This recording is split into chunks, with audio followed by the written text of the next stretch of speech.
In the volatile world of 13th century Anatolia, the political landscape was fragmented and unpredictable. The once mighty Seljuk Sultanate of Rum had crumbled under the pressure of Mongol invasions, leaving behind a patchwork of independent Turkish Beyliks, each ruled by ambitious warlords vying for power and territory. It was in this fractured world that Osman I emerged, not just as a warrior, but as a master of survival, strategy, and diplomacy. His relationship with neighboring Turkish Beyliks and the Byzantine Empire would prove crucial in shaping his early successes and setting the stage for the Ottoman Empire. At the time of Osman's rise, Western Anatolia was a borderland between fading Byzantine authority and emerging Turkish power. The Byzantines still controlled important cities and fortresses, but their military strength was weakening, and their internal politics were plagued with instability. On the other side were rival Beyliks, like Jermian, Karaman, and Aden, all Turkic principalities with their own ambitions. Osman's genius was in understanding that open war with fellow Muslim Turks would weaken his position, while striking the right balance with the Byzantines could offer both short-term gain and long-term advantage. Initially, Osman maintained a cautious relationship with his fellow Turkish rulers. He understood the need to avoid unnecessary conflict with stronger neighbors, especially when his own beylik was still small and vulnerable. He often presented himself not as a conqueror of Muslims, but as a Ghazi, a warrior for Islam fighting on the frontier against the Christian Byzantine Empire. This religious framing of his military activities earned him moral support from other Muslim leaders and warriors who preferred jihad against non-Muslims rather than internecine conflict. Osman also benefited from internal divisions among the Turkish Beyliks. Many were too focused on local disputes or rivalries with each other to view Osman as a serious threat. He used this window to consolidate his own base in the Sigd and Bilchik regions. He strengthened his rule by marrying into influential families, forming alliances with local tribal leaders, and promoting justice within his realm. These actions made his beylik attractive to nomadic tribes and displaced populations who sought stability and purpose. Instead of waging wars of expansion against fellow Turks, Osman attracted their people through loyalty and vision. With the Byzantine Empire, Osman adopted a dual strategy of military pressure and opportunistic diplomacy. He recognized that Byzantine forts and cities were isolated, poorly defended, and often governed by corrupt officials. He began launching raids on border towns, not to destroy, but to weaken and eventually absorb. One of his most symbolic victories was the siege and capture of Yeniseyhir, which became a strategic Ottoman base. But Osman didn't simply plunder these towns.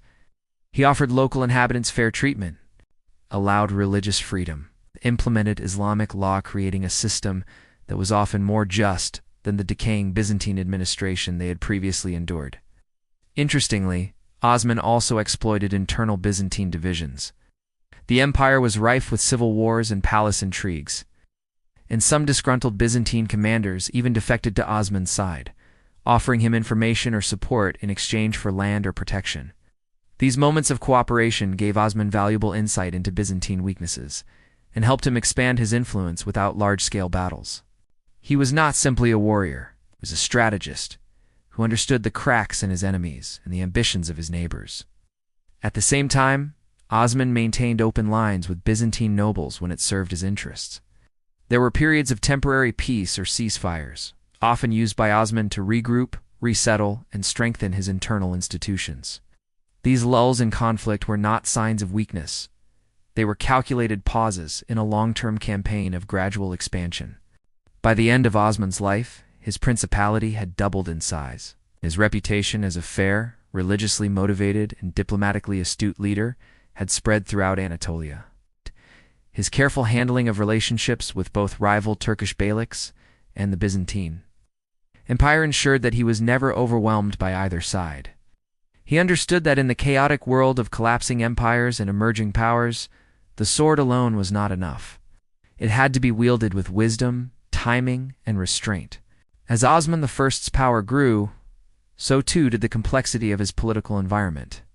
His principality, once a small frontier beylik, now bordered several influential Turkish states and was pressing deeper into Byzantine territory. Osman's continued survival and success relied on his ability to balance friendship with rivalry. manage competing ambitions, and avoid traps that could easily have swallowed a lesser leader.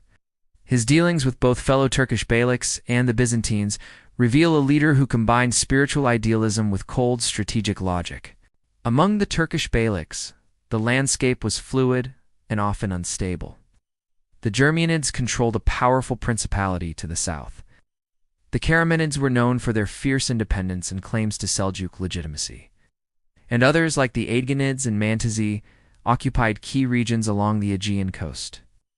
These Beyliks were not united under any formal alliance, and though they were all Muslim principalities, they frequently clashed over territory, trade routes, and tribal allegiances. Osman understood that open warfare with these groups would stretch his resources thin and disrupt the religious image he carefully crafted as a Ghazi leader.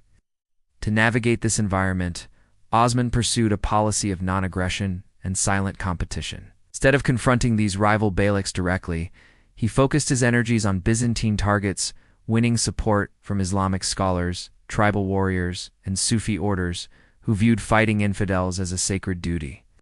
This religious framing created a psychological advantage for Osman.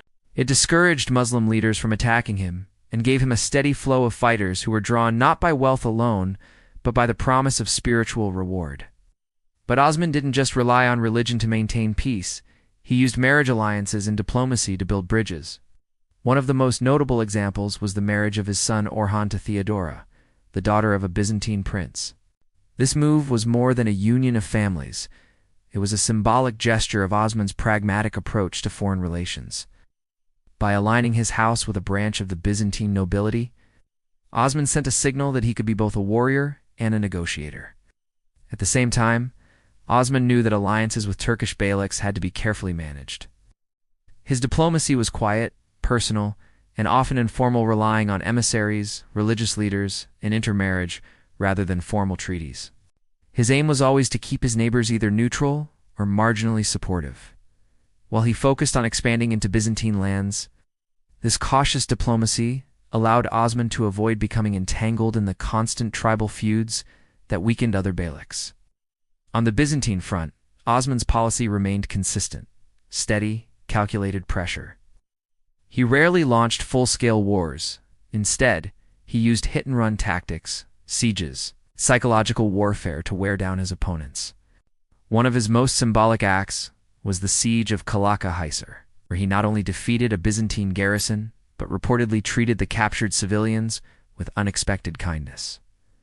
This was not weakness. It was political theater.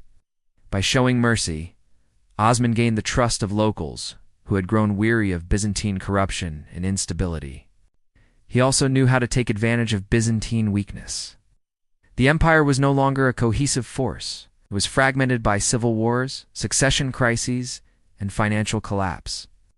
Osman used these internal Byzantine divisions to his advantage, cutting deals with rebellious governors, exploiting power vacuums, and forming temporary truces that allowed him to rest and regroup. The approach to the Byzantines was never purely hostile. When diplomacy could serve his goals better than warfare, he did not hesitate to sit at the table. The key to Osman's long-term success was his refusal to overextend himself. Many Turkish leaders of the time tried to expand too fast, conquering wide swaths of land only to lose them to internal strife or external invasions. Osman, by contrast, moved carefully.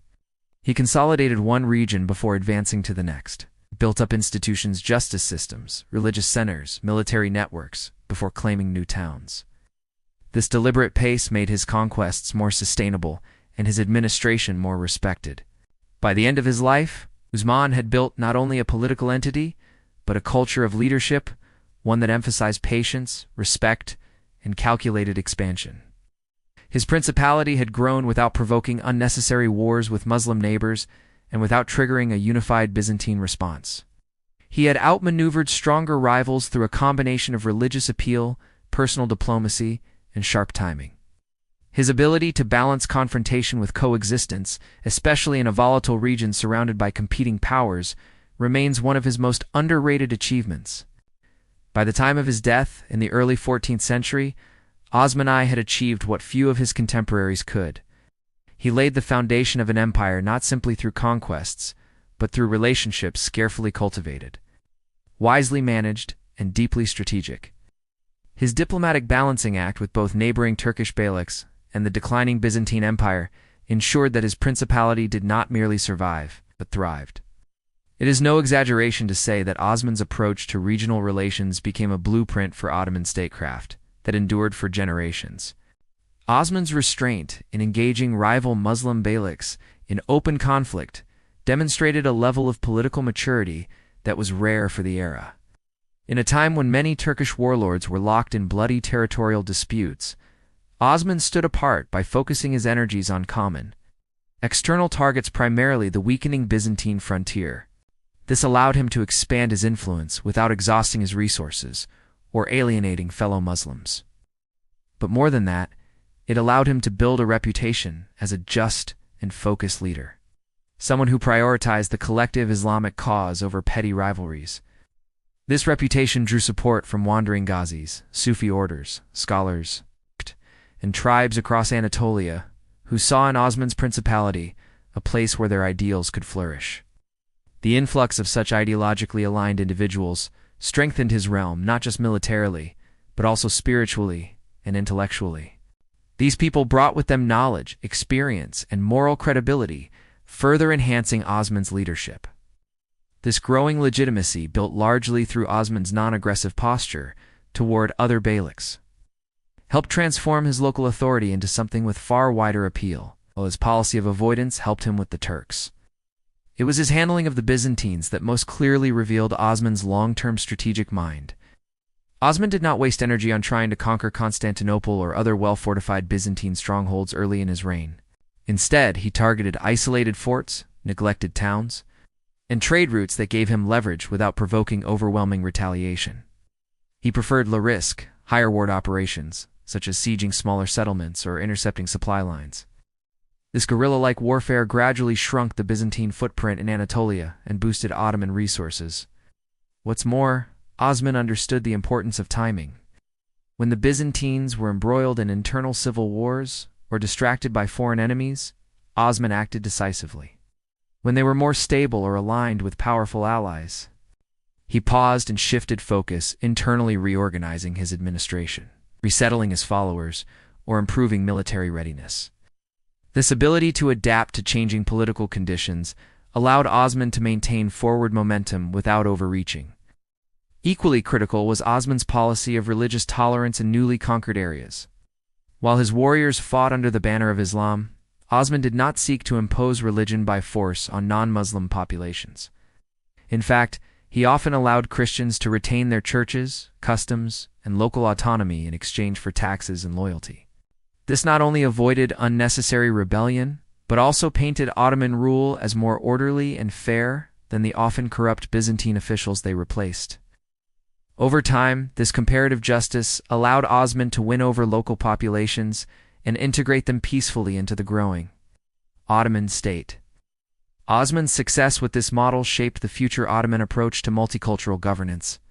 The millet system, later formalized under Sultan Mehmed II, was essentially a continuation of Osman's approach, allowing religious minorities to govern themselves under their own laws while remaining under the protection of the Islamic State. This dual system of religious tolerance and firm state control was one of the key reasons the Ottoman Empire could expand so far and yet maintain internal stability for centuries. Osman's use of marriage diplomacy also had long-reaching consequences. His strategic marriages created alliances not just within the Turkish world but across enemy lines, like with Byzantine nobility. These marriages blurred the lines between opposition and integration, between war and diplomacy. They opened doors to negotiations, softened rivalries, and at times even provided intelligence or military assistance from former foes. Osman didn't just expand territory, he expanded networks. His ability to mix military action with soft power laid the foundation for one of the world's most sophisticated imperial systems. Perhaps the most profound impact of Osman's relationship building was the legacy it left for his successors. His son Orhan inherited not just land, but a thriving state system, filled with loyal warriors, respected scholars, and functioning administrative centers. The strategies Osman developed fighting Byzantines while avoiding conflict with Turks using Islamic identity as a unifying force, and balancing diplomacy with expansion became hallmarks of early Ottoman policy. Even as the empire grew and evolved, Osman's principles remained embedded in its DNA. Future sultans would regularly invoke Osman's name as a symbol of wisdom, balance, and righteous leadership. The tradition of visiting his tomb before major campaigns, the use of the title Ghazi to denote a just warrior, and the adoption of his early administrative practices all speak to the reverence he commanded, not merely as a founder, but as a model of rule. His legacy became not just political or military, but moral. He showed that empire building did not require endless bloodshed, but rather clear vision, patience, and the ability to turn enemies into allies and rivals into neighbors. In the end, Osman I's greatness was not just in what he conquered, but in how he chose to conquer with wisdom over arrogance, inclusion over division, and strategy over destruction. His handling of relationships with neighboring Turkish Beyliks and the Byzantine Empire gave birth to a new kind of power and empire built on restraint as much as on ambition, and on faith as much as on force. It is this balanced legacy that allowed the Ottoman Empire to rise from the hills of Sigd to the gates of Europe, bearing not only a sword but a vision that endured for centuries.